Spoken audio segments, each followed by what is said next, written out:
The broadcast is now starting. All attendees are in listen-only mode. Good afternoon and welcome to our webinar today on smart presentations and closing. I'm Chad Hill and I'm joined by the team up in Rochester. Say hello everybody in Rochester. Hey, hello. Hello. Awesome. So today we are very happy to have Joe Morone with us. Joe is the founder and CEO of WorldLeader Inc. Yeah, WorldLeader Inc. Sorry about that. We're very happy to have him here. Angelina, who is on our marketing team, actually attended one of Joe's seminars not too long ago, and came back to the team and said, "You guys really have to see what Joe has to say, and his way of approaching sales and is phenomenal."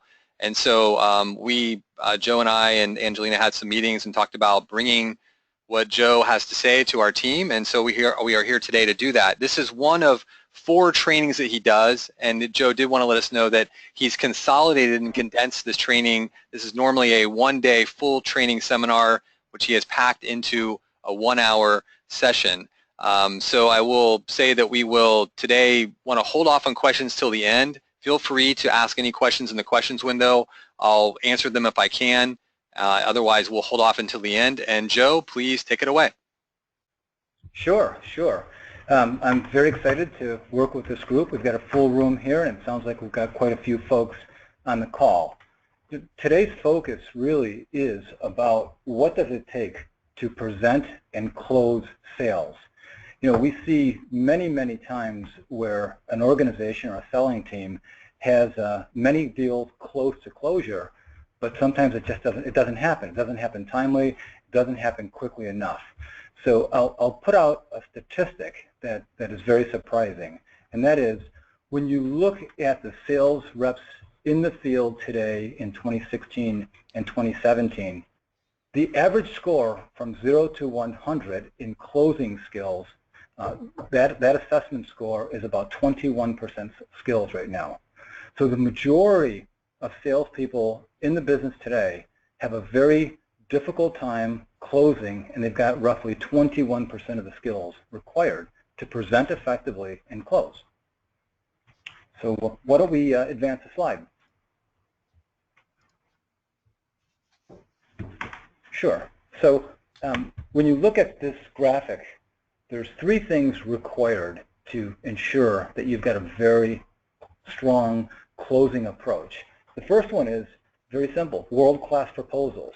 And that is, do we have a proposal that clearly identifies the business case, the alternate strategy that we considered together, the solution overview, the timing, scheduling, cost, why we're uniquely qualified, and why our organization is capable financially to carry this sale. So the first piece is in most times, there's not a closing instrument in place. Usually there's a quote. A quote is sent to a customer in the place of a proposal. So that's the first adjustment that needs to be made. The second one is that there's not a presentation. Usually it's an email or send the proposal to the customer. So now we're emailing a quote to a customer in many instances, instead of presenting in what I'll call a bidirectional presentation. And that's where you're walking the customer through the business objectives, through the solution, and you actually have the real decision makers, and you're in front of the real decision makers, not just sending that out. So what we say is that we want to move from quote and hope to propose and close, right? Most sales teams really do the quote and hope instead of propose and close. So 2 very simple concepts.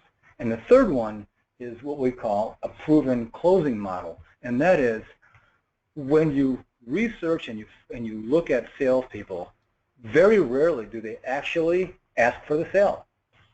They'll send the proposal, and the customer will say you did a great job and we'll let you know.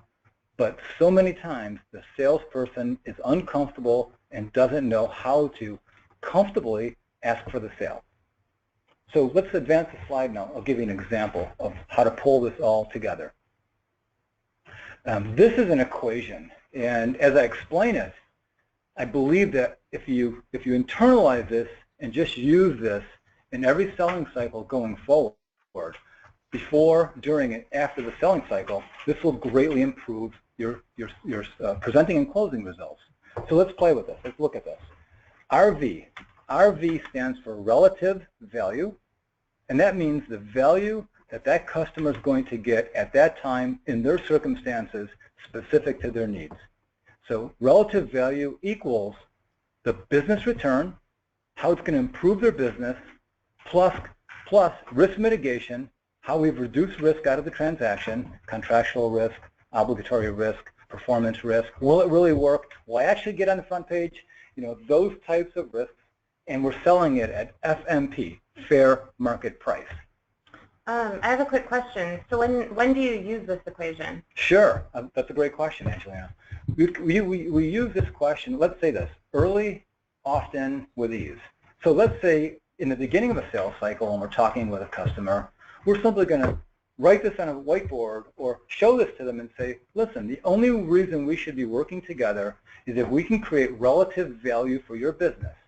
That means there's a business return, right? We can get you to penetrate more markets, close more sales, improve your brand, more top of funnel. And if we can do that at the lowest possible risk, that it can actually get done and there's no downside, and if we can sell it at fair market price.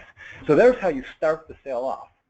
Then you're going to say that my team will work with your team to pull together a proposal, to do a fit assessment, to pull together a proposal that discusses the business result, and if that makes sense, we should be doing business together. So there's how we use it in the beginning. During the sales cycle, we can use it to be a door opener, to be able to capture all the information that we need to best understand what we need to do to write a good proposal. So we're continuing saying, let's talk about the business result that we're looking for. Let's talk about the risks that we need to stay away from. Let's talk about your budgeting parameters so we can be at fair market price. But when you get to the proposal and you ask for the close, it goes as simple as this. Here it is. As our teams work together and we went through your entire situation, we believe we can create relative value to put you into the front page, to be able to close more sales, to be able to reduce sales cycle times or reduce the cost of sales.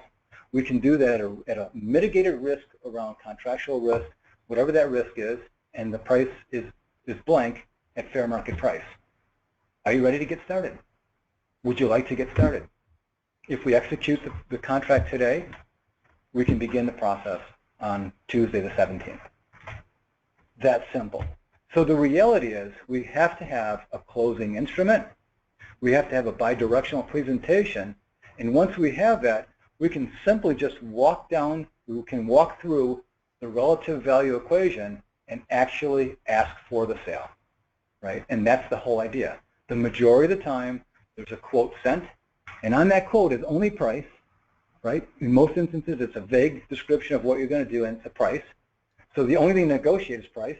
It's really very difficult to discuss, and then the sale doesn't get asked for. So I'll pause for a moment. Questions that we have from this team? Yeah, Joe, I have one. So are Sure. you ready to get started? Do you consider that a closing statement? Absolutely, because the person has to say yes or no, right? It brings an answer back. But that's the one that I'm comfortable with. You can simply say, does that make sense? Are you ready to get started? Any way that you'd like to, but you're asking for a yes or no answer once you've delivered the relative value equation. And Joe, just for those of us who maybe just perked up and said, hey, there's some numbers and abbreviations on the screen here, can you go through what each of those stand for one more time? Sure. And I do have a book called The Smart Sales Method. It's on Amazon, and you can find this on that book because it's all about that. But let's say if we look at any time that let's make this really easy. Anytime we're going to buy something for ourselves personally, or anytime we're going to expect someone to buy from us, the first part of the equation, the RV, should be the relative value, right? Does it work for me? And we're looking at that scenario. So I live in Rochester, New York, one of the most snowiest areas in the country today, and my car is coming up on lease. Am I really going to buy a Corvette or a Ferrari in November? That car has tremendous value, but is it relative value coming into the snow season? No. Am I going to look at a Jeep, a Jeep Cherokee or a very good all-terrain vehicle? So the relative value has nothing to do with the pricing value. It's the value to that customer at that time. And we have to make sure we understand that. It's about them, not us. So relative value equals, how we look at that is the business return. And in a moment, I'll go to the next slide to talk about exactly what a business return looks like. But a business return is how we expect our solution to impact our customer's business. Will it help them make money? Will it help them save money? Will it help them meet compliance? Will it help them reduce sales cycle time? Will it help them penetrate a new territory? How will it improve a business result? That's BR, business return. The second thing is, anytime that a customer or we spend dollars for products or services, we're always risking something, right? If we spend money on something, or if we ask our customer to spend money on something, there's going to be a risk there when you buy. And that risk starts off basically with the contractual risk. Are the terms and conditions going to work? There's performance risk, right? Will the organization do what they say they're going to do? There's security risk, there's reliability risk, there's reputation risk, right? Those are some risks that we see that when we buy something, are those risks fully mitigated? Does it make sense for me to buy this?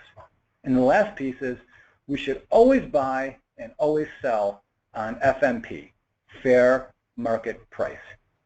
If we buy something and we pay too much, that's a risk. That's inefficient.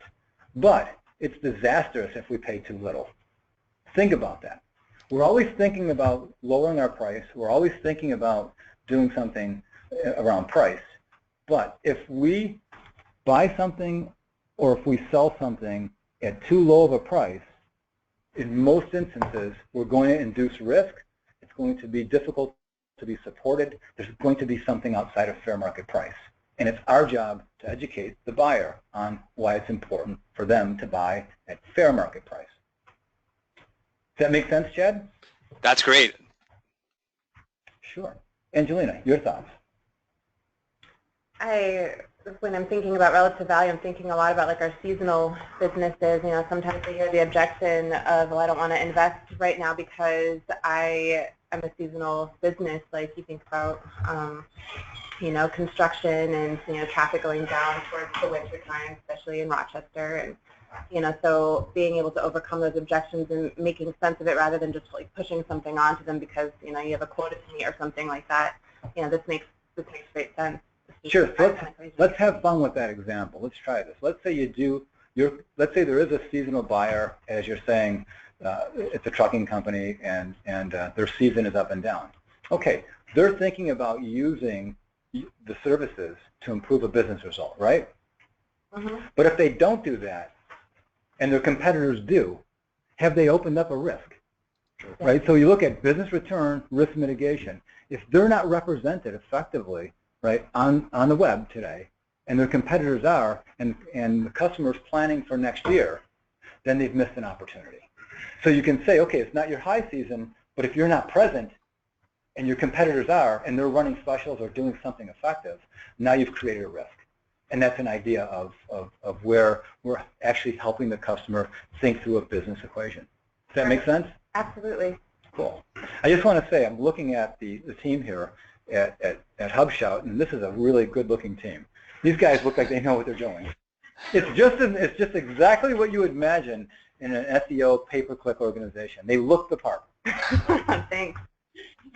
Good. We'll play the ping pong after this. Sure. Where's the foosball table, right? Yeah. I saw the one-speed bikes here. I saw some cool things. Our swings are about to get hung up soon. Yeah. Great. Why don't we advance the slide? So I'm going to go one level deeper in what I call a smart proposal. And a smart proposal is really a proposal that is statistically developed to improve the closing results for the seller. Simultaneously, it improves the customer's ability to understand what they're getting by when. So if you look at the order of a smart proposal, you will see that we start off with the customer's business objectives and their name next to it. So as we interview the customer The first in the top of our proposal is the customer's business objectives, not who we are and how great we are. That doesn't matter yet. So when we look at the customer's business objectives, we're usually looking at the business owner, a technical user, or someone from procurement, but we're capturing those business objectives. Number two, we always want to demonstrate to the customer in our proposal a few lines of the alternate strategies that we considered. The first alternate strategy that we should always say that we considered and demonstrate to the customer in your proposal is that doing nothing is an alternate strategy.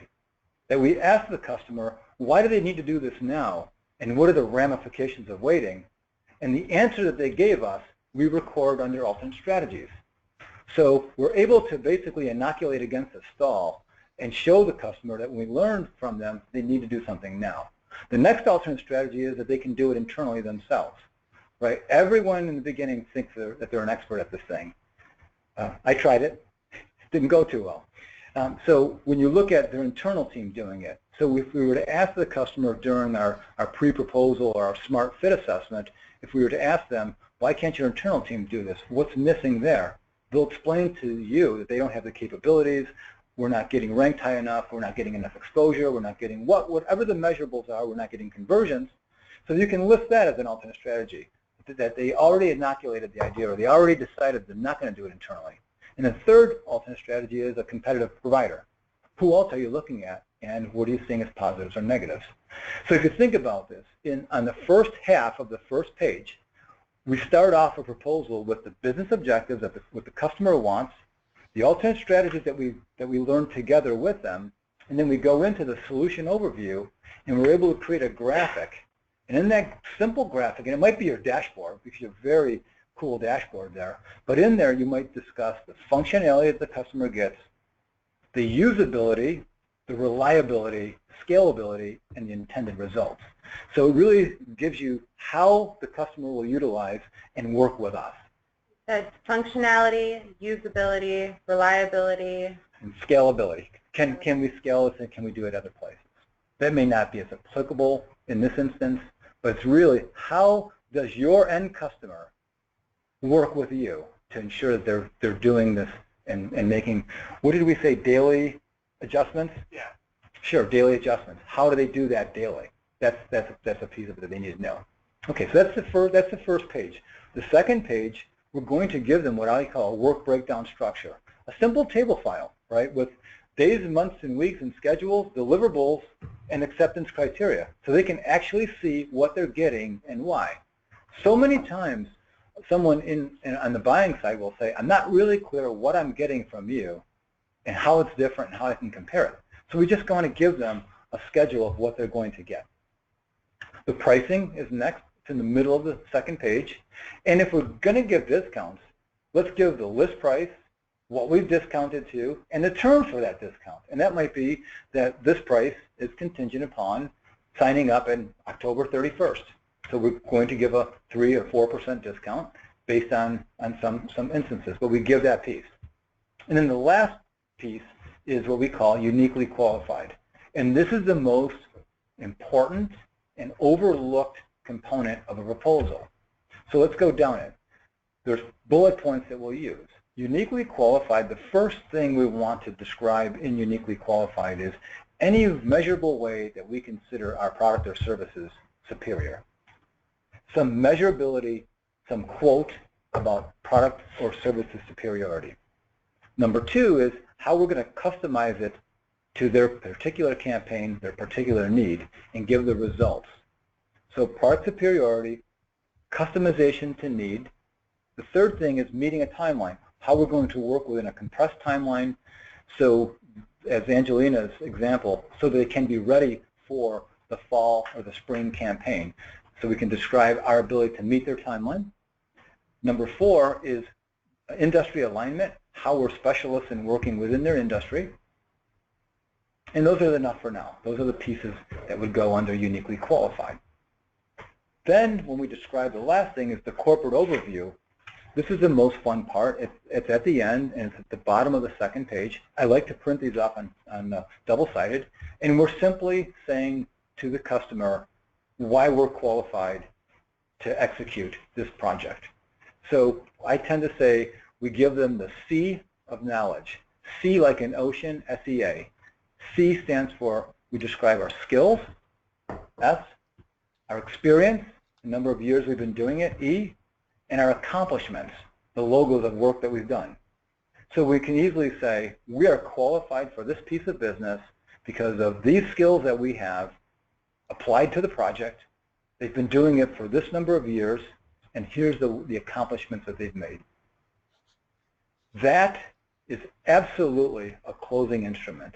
When you can build a proposal that is no more than one page double-sided with these components on there, you've carefully statistically put yourself into a position where you're solving a business problem, you're identifying that they have no other way to go, you're identifying the solution aligns very well, the schedule works, only you and only you should be doing it because you're uniquely qualified and the organization that you represent is substantial and can support the proposal. So I'll stop for a moment again because I get excited and I love to go on this tangent. Questions that we have here.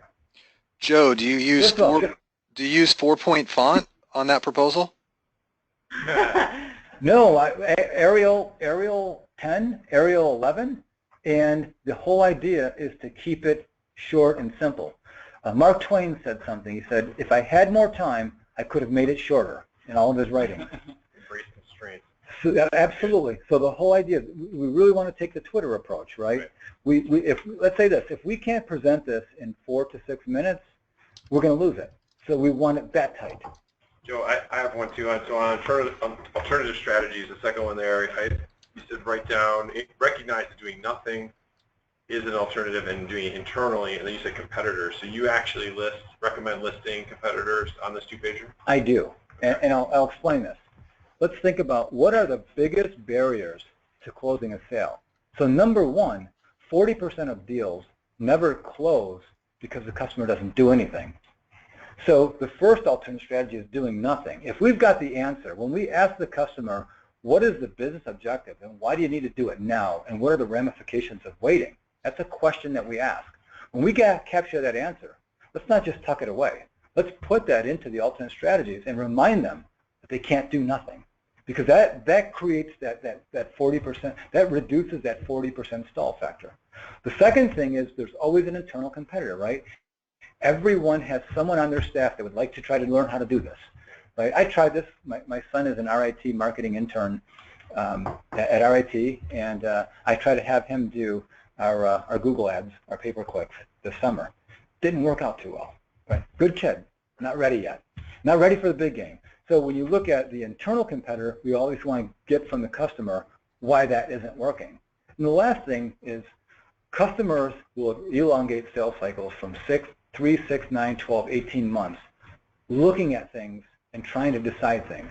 If we simply say to them, you know, the top 2 or 3 providers in our area is us, ABC, and CBS. All three of us are capable of doing this. We can all do this. You should look at them, and you know, by the end of next week, I'll have this proposal developed. Look at them, look at their site, and I'll present our solution, and we'll look at the uniquely qualified to see if it's a better decision to use us or them. So now what you're doing is you're steering them to your competitor.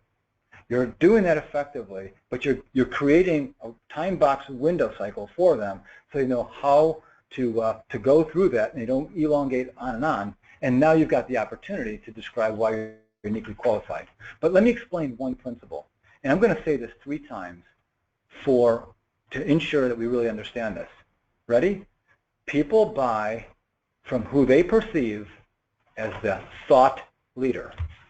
That's not the technical leader, not the brand leader, not the lowest price person, the thought leader. So think about what happens when you can tell the customer, here's the other 2 people you could or should look at, and they're very good also.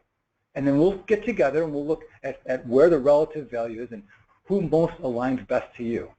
You're creating an advantage there because you're describing yourself as a thought leader. Many times when I do CEO conferences, I'll have 5 or 7 or 10 different competitors wanting to come to the conference. I invite them. I invite them to come to my conference, I have them stand up, introduce themselves, and I have them talk about the concepts that we believe in. Remember, they're coming to my show. I'm not going to theirs. What does the crowd believe, right? They believe that I'm powerful enough, that I understand the industry enough, that I even can guide them around my competitors. So it might be counterintuitive, but it's very powerful. Does that make sense? Joe, one other, can you hear me, Joe?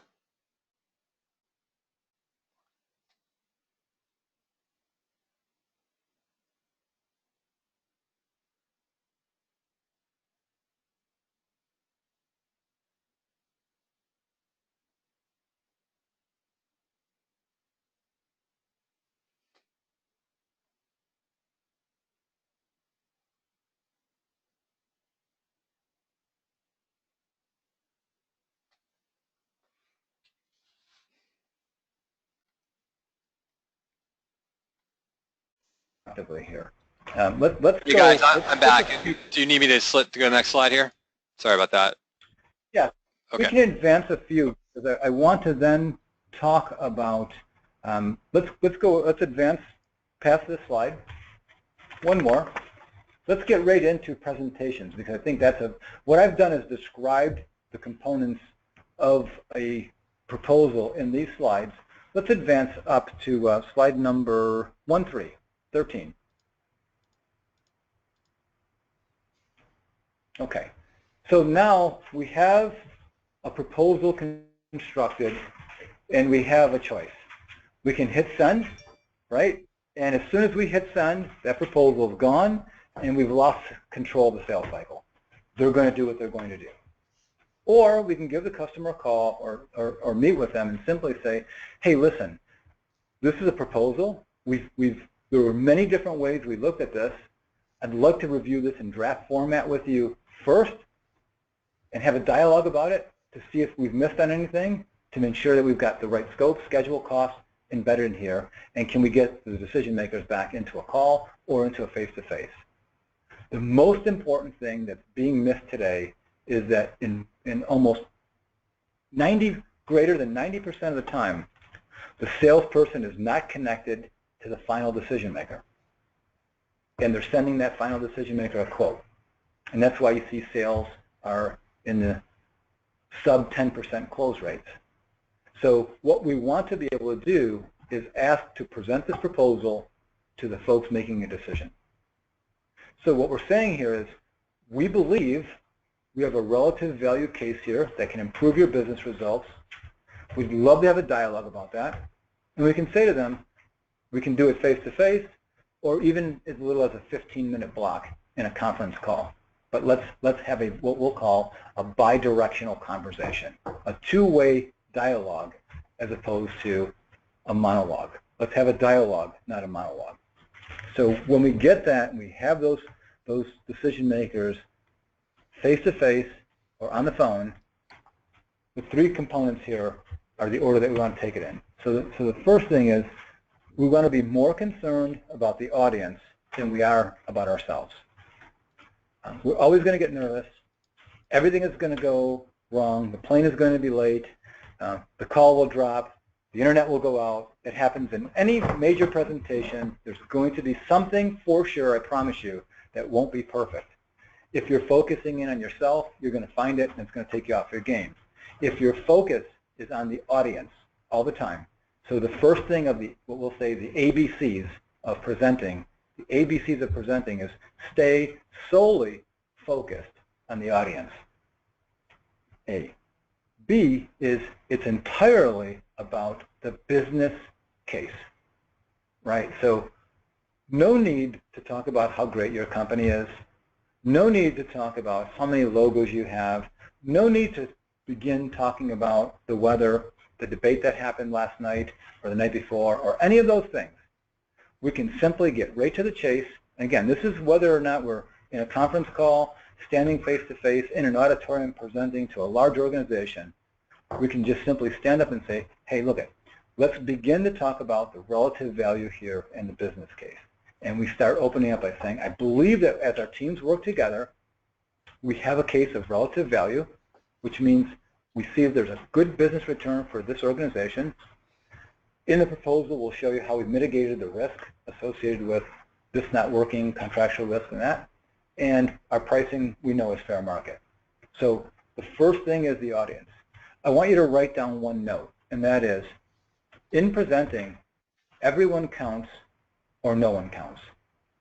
And that is, when you're working with an audience, there'll be two things that will throw you off all the time.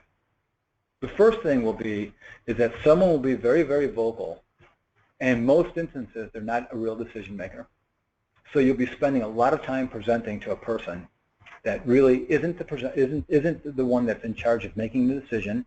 The second thing is many, many higher level clients that are collaborative decision makers that run mature organizations, they'll sit back off to the side and they'll be looking at their cell phone or they'll be texting or doing something, and that's the true decision maker in many instances.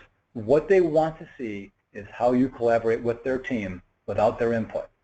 They know their team has to implement this when they're not there, so they will sit back. Those are two things that happen more often than not.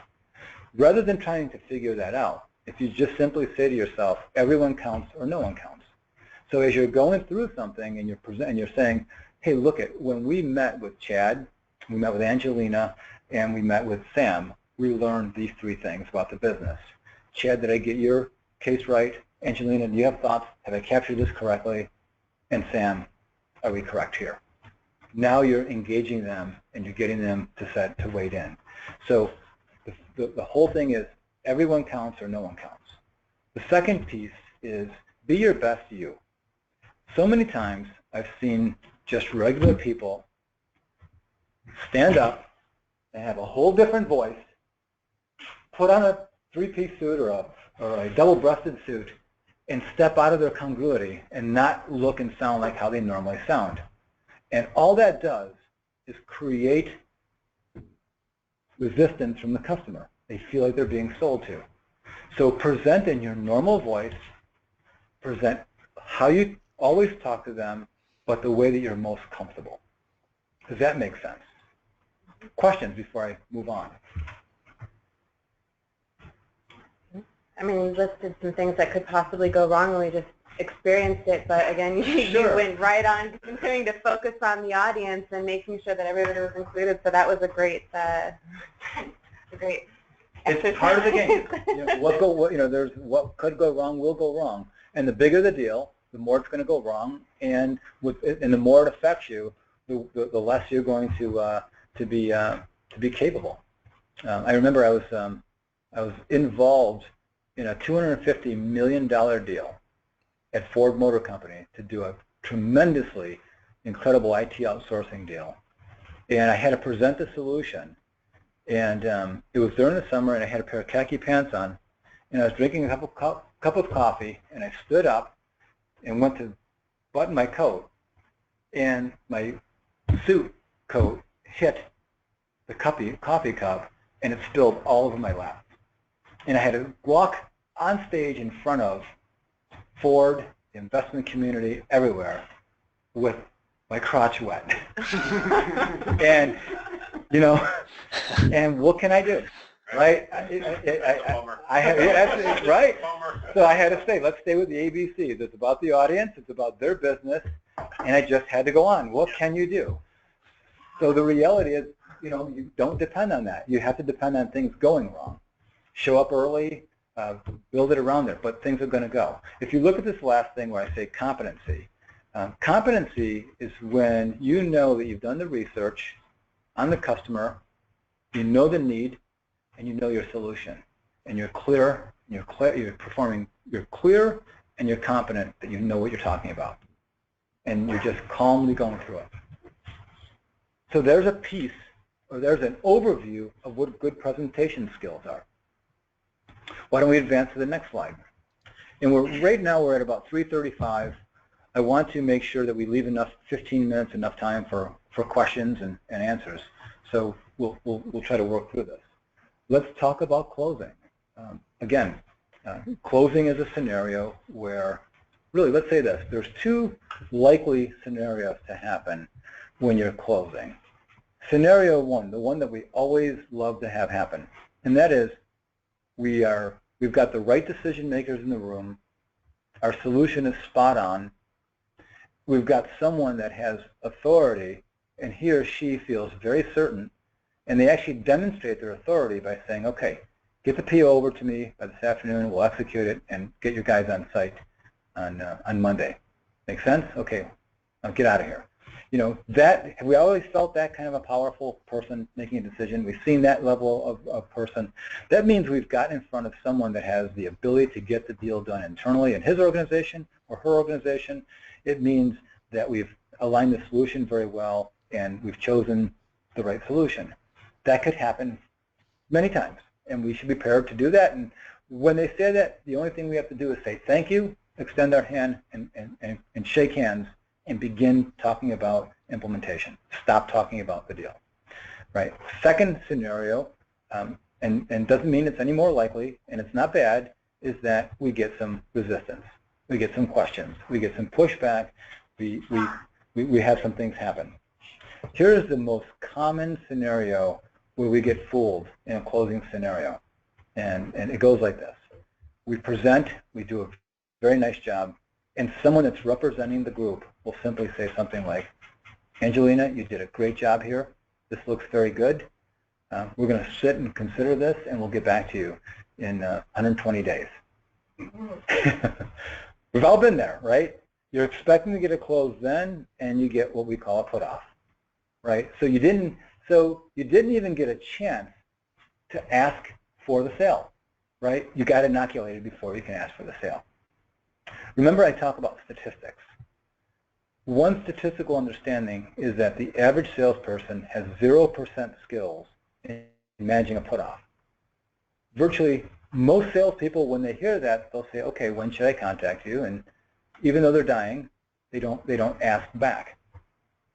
So one of the scenarios is when we get that stall is to simply be able to say, listen, when we look at our schedule, our implementation plan on page 2, right, we look to hit this seasonal date that you were trying to get to.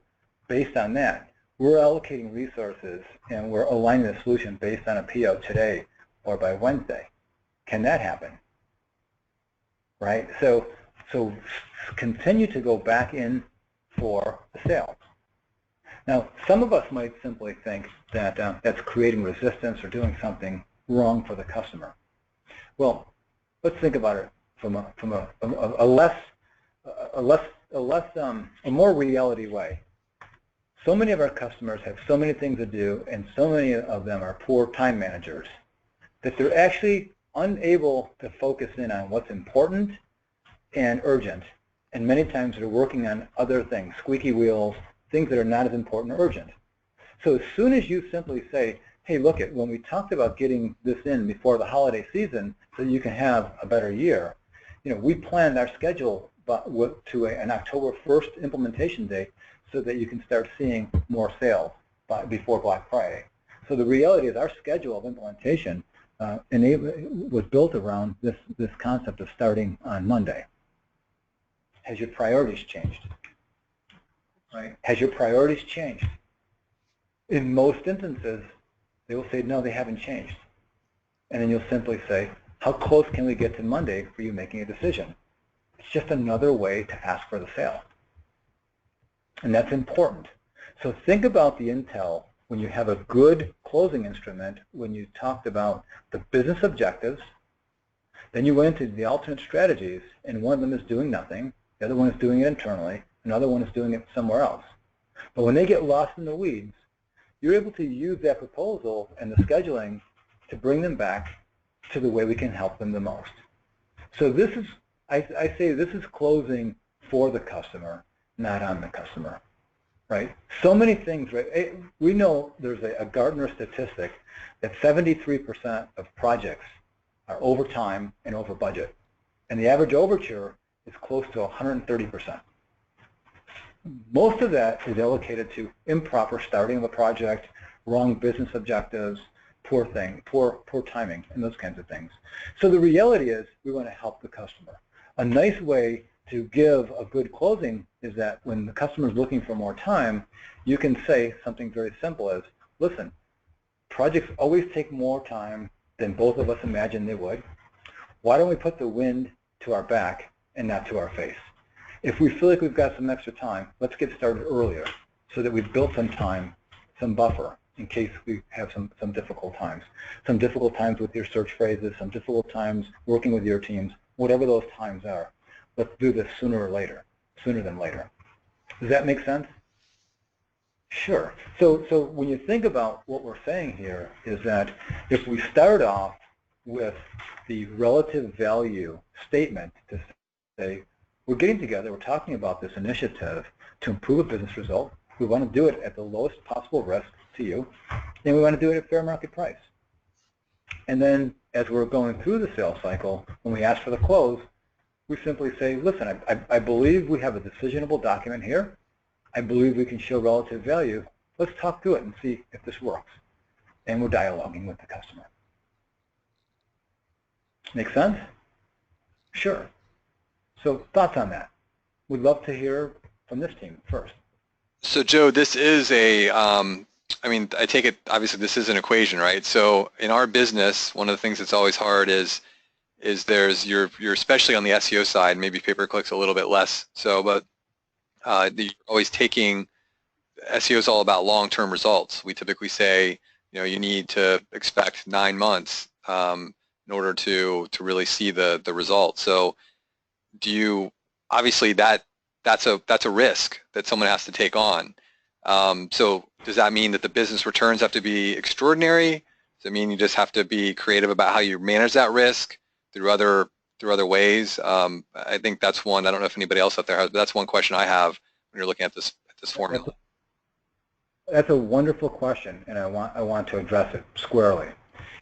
When you look at all the sales reps and you look at the totality of their skills and scores, only 6% of salespeople in the high-end sales like we're in today have about greater than 90% of the skills. And you start looking at their characteristics, and you'll see there's a huge divide on how they discuss risk. First, let's talk about how the not so effective, I'll call it the bottom 74%, 74% of the salespeople that only have 21% of the skills. They attempt to push risk aside and tell a customer it's going to be easy, we're so great. I know that your internal team couldn't do it. I know your current partners couldn't do it, but we're so great we can do it. It's going to be easy, right? Easy, easy, easy, the easy button, right? So they'll push the easy button all the time. And the greater sales reps will develop tremendous credibility with the customer by really selling on risk and really identifying the risks and saying, listen, when you look at the results of an SEO project and you look at the large Google algorithm and you look at that and what that looks like, and I've seen that process flow now, how SEO works. It's very, very complicated, and it takes a long time to get there. It's a long way to the top when you want to rock and roll. So when you explain that you're on the path, and you show them the path, and you say, these are the things. It's going to be a lonely road to get there, but these are the real things that are going to get you there. Let me show you. Let me explain what could go wrong, what does go wrong, and simply saying to them, not very long ago, keyword stuffing was the way to do that. Over the last few months, now we find that websites that keyword stuff get ranked to lowest rankings. So things like that are very, very different, and we have to do the right thing. So you'll say to the customer, we're going to go as fast as we can, do it right. We're going to go as fast as we can and still do it right. And you're selling on risk, not mitigating it. The customer naturally feels more comfortable when you can identify the possible risks and make them tangible, because we know the other salespeople are going to not do that. They're going to say, just let us do it. Just let us do it. Which is ultimately maybe over-promising or blowing smoke. What you're saying, Joe, is highly consistent with being a thought leader. Because thought leaders really understand the risk and aren't scared to talk about them openly and are more realistic about that, which I think is where you're going with that, which makes sense because you think about true business person hears a 9-month return on investment and isn't already skeptical, that sounds a little too good to be true anyway. So you have to really position this so you have credibility. Sure, and it's synergistic, right? If you're positioning the risk, then you explain to them why we have to do this sooner than later, why we need to compress the cycle time and get this thing closed and get the team allocated, but also you explain to them there's only a certain number of skilled people that know this, and you've got to be able to allocate those resources to the project. So if you're able to plan ahead, you're able to allocate your best resources to the project and not back up the school bus, right? And do that kind of a thing. So it all works nicely when you can sell on risk in order to get to a business result. It also helps you justify price, why you should be getting fair market price. And if someone's doing this very, very cheap, you have to wonder why they're doing it so cheap. And I use the word cheap. Right. Good. That's a great question, Chad. Okay. The question I had, Joe, was you used the word stall several times in your presentation. I thought that was interesting language because I was wondering, and you also talked about the example of, give the big presentation and maybe you get the yes, let's get started, and you get the we'll get back to you in 120 days, the put off. So is it true that you don't get a lot of no's? I guess unless you're in like a tightly controlled competitive bid RFP situation, there isn't like a date for the decision. So stall is really what either wins or it stalls. Is how you see it. And what percentage of deals just don't get a no but don't get a yes, just are somewhere in that weird place?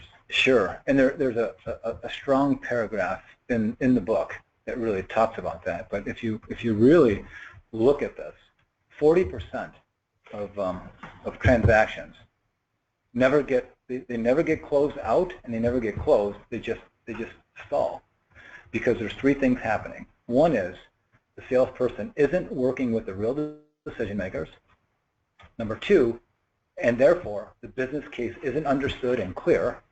And number three, there's not a compelling reason to do it now. The customer isn't understanding what the business result is or the risk of doing nothing. So simple questions of asking, I'll give you a handful of ridiculously simple questions to ask a customer. One is, why now? And what are the ramifications of waiting? It's amazing how that will attach to a business result. Another one is, and the words are very important of how I'm going to say this. It's going to sound peculiar. But if you ask a customer what's not happening that could or should be, what you're doing is when you're saying what's not, you're evoking their survival instinct. What's not happening that could is a goal, should is a problem. So you're saying when you look at your SEO today, in your words, from your position, what's not happening with your current vendor or your current team that should be? What's not happening that could or should be? This gets to the tangible buying reasons or the business objectives of what a customer needs. Many times they'll first answer with the technical reason. Well, we're not converting enough. We're not on page one. We're not happening. And you'll simply say, and how is that impacting your business? When you ask that ridiculously simple question, first of all, it calls out the real decision maker. And you ask that question, they say, well, how is it impacting your business? Their response is going to be, we're not bringing enough revenue. We're not penetrating markets. We're losing the world. All of those things that happen. And that goes at the top of your SMART proposal. That goes in the business objectives right then and there. So when you start looking at this and you move away from quote and hope and propose to close and you're using a business case, we start avoiding the stall.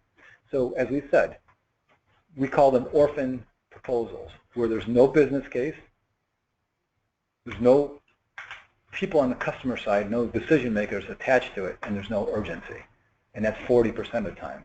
The other thing is around, this is a really interesting statement, and one that we never think about, is that in most instances, the reason why a deal stalls is the customer on their side, they don't know how to make this decision effectively.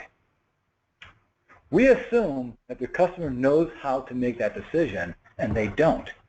So we're selling innovation here, and in most instances, the customer's not bought that before or doesn't trust how they're buying it. Where does the decision get made? So And many, many times there, it's up to us to dictate that and to drive that.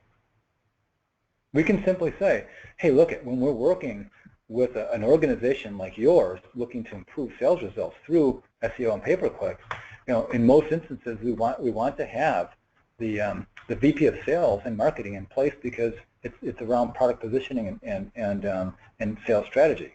We also want to have someone from your web design group because they're blah, blah, blah. And we always want to have someone from procurement to make sure that we're budgeting this effectively and we're not affecting your cash flow.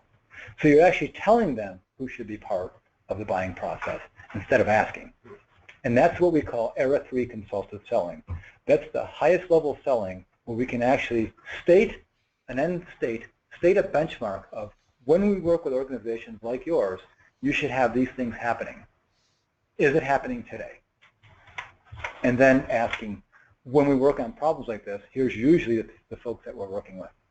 I'm starting to go into tangents about other classes. I want to stay on to this presenting and closing piece. Joe, we had a question. Oh, go ahead, Angelina. This one is, we talk about the formula, the relative value, then we also talk about the SMART proposal. What are the steps to getting that information that you need? I mean, we hear a lot of times, hey, there's this person that we're thinking about, we want to work with, and we're going to go in, I need a proposal done before they even have an opportunity to speak to the business owner. So how would this flow? Okay, so can I have a little fun with you? Yeah. Permission? So I see on the desk the Smart Sales Method book. I see a lot of tabs there. Let's go to the 11 questions. Read them off to us. Let's read the magic 11 questions. If we were able to get the right people together into a call and we asked them these 11 questions, this would give us everything that we need to develop a proposal.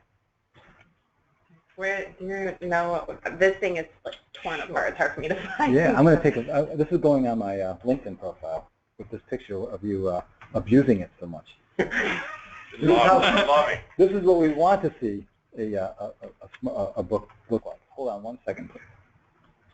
And also back to who goes on the decision-making team. It's the business owner, decision-maker, someone from the web team, and then someone from procurement. So we just want to make sure that everybody hears that. A lot of times we're just talking to one individual. That's right. So let's say we ran through these, and why don't we just go, just roll us through those. All right, question 1. How would this impact your business positively? What potential drawbacks, risks, or disruptions may be involved? Please describe them. Why is this important now? What are the ramifications of delaying or doing nothing? What is the ideal timing? So when will the project or installation or delivery need to be completed by? When will you select the appropriate supplier? When is the proposal due? What solutions have been previously considered? Please describe them. And are they internally provided solutions, externally recommended, or suggested by third parties? Do you have any competing priorities for your management attention, resources, time, or budget? Please describe them. Do you face any potential constraints, physical, environmental, technical, skill-related, compliance-related? Please describe them. What are your views as to technical feasibility? Is this budgeted or does it require budget justification? And lastly, what are the acceptance criteria for each stakeholder or decision maker so that A, business, make or save money, meet compliance, B, user, capability, usability, reliability, and C, financial, price, budget, discount? So it's under a dozen questions. They're not easy to ask, but as you get through that with a customer and you become proficient in asking those questions, you're bringing the right people together and they're thinking about this from a business impact point of view, the risks, everything that Angelina just talked about, and now you have the ability to put together what I'll call a perfect proposal. Or you'll know not to write one. And that's just as important, right? If they're not participating, if there is no business case, if there's no ramifications of doing nothing, if they're unclear on their business objectives, let's not waste the time. So that enables you to really develop the business case and then present it effectively. Thank you. I have a question. Is that why you ask about discounts, just to see like if that's what they're looking for, so you can just kind of get that out of the way? We want to understand, right, if this is affordable and can be budgeted by the customer. And in most instances, most organizations out there don't think about pay-per-click dollars or SEO dollars or budgets towards that. They just don't think that way. Right. So the reality here is we want to ask and learn about how they're planning to budget this. Do they need budget justification? You know, what type of return on investment analysis are they going to do to help them do that? And that's the piece. The other side of it is, if a customer loves or hates your proposal, you can count on them giving you a price pushback. Let's not be surprised about price pushback any longer, right? If you don't want to buy something and you want to justify not buying it, you'll say it's too much money. Also, if you really want something, you'll say, how much does it cost? But you're still talking about the price. So we know statistically that right now in America today, price is about 9% of the evaluation criteria. 9, not 90, 9%. So if we can basically describe how the business return, the risk mitigation justifies fair market price, then we're going to get around that problem. Does that make sense? Yep. Good, good. Chad, I think you had a question, and I didn't mean to go over it. Oh, no, no problem. Yeah, we did have one question come in from someone, and they just wanted, they were going back to the two-page proposal. They wanted to know how, if there, is there an addendum? Because I believe, we're not on the slide anymore, but I think that the section was called Solution Overview. So the question was, what if there's details? Does that go somewhere else, and kind of how do you typically put that together? Oh yes, think about this. If you look at a two-page proposal, let's look at it as a decisionable document, or for lack of a better term, an executive summary. The information that they need to make an informed decision. But on page 3 to 100, we can talk about the methodology we're going to be using, the resumes of the people we have, all those other things that they can go to and refer to if the customer needs to go in. How are we going to do this? Who's going to do it? Those pieces. So you can add, you can put this on the top of a longer RFP response or a longer proposal. Okay, great. Also, I'd also be willing to share the template. There's a template that can be used also. Excellent. Yeah, we could definitely follow up. When we post this on our website, I'm sure that people would be thrilled to be able to have access to that. Good, good. Listen, it was an honor to work with Chad, Angelina, this team here, and it was great to work with your partners. You guys have a world-class organization here. You're doing it right, and I'm just happy to be a guest. Thank you. Yeah, thanks a lot, Joe. We really appreciate it. I did want to ask you just again, just to tell us the name of your book, and we'll put a link to that as well, because it sounds like, Angelina, it sounds like you've really enjoyed reading it and shredded it up there, so we'll see it on Joe's profile. But Joe, what was the name of your book one more time? Thank you so much. It's called The Smart Sales Method, and I'm working off of the 2016 version. So Smart Sales Method, and really it's the CEO or sales leader's guide to statistically improving sales results within their organization.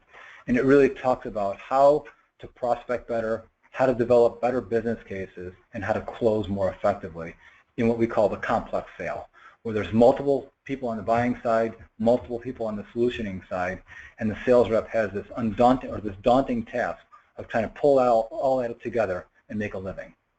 So thank you for asking. Yeah, thanks, Joe. No problem. And I will also say that Joe's website is worldleadersale.com. We'll put a link to that as well. He has some other resources that I'm sure many of us will find useful. So thank you very much. Thanks, Angelina, for organizing and bringing Joe to us and to all of us today. So thank you very much for that. Thanks for everyone who attended. As always, we will post the recording of this webinar minus the little technical difficulty in the middle up on our website by tomorrow, and along with these other links. So thanks a lot, and we'll see you next time. Take care. Thank you. Thank you.